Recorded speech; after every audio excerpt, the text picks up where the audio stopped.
ના થરા શહેરના ઇન્દિરાનગર વિસ્તારમાં જીવદયાનું ઉત્કૃષ્ટ ઉદાહરણ જોવા મળ્યું છે.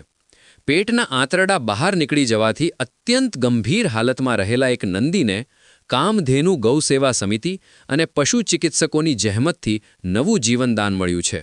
જ્યારે ઘટનાની જાણ થતાં જ કામધેનુ ગૌસેવા સમિતિના શિવાજીભાઈ પરમાર અને ગૌસેવકોની ટીમ એમ્બ્યુલન્સ સાથે તાત્કાલિક ઘટના સ્થળે પહોંચી હતી અને ઘાયલ નંદીને શ્રી કૃષ્ણ ગૌશાળા ખાતે ખસેડવામાં આવ્યો હતો, જ્યાં પશુ ચિકિત્સક ડૉક્ટર શૈલેષભાઈ પટેલ અને રાજુભા ઝાલા દ્વારા ઇમરજન્સી સર્જરી એટલે કે ઓપરેશન કરી નંદીનો જીવ બચાવી લેવાયો હતો.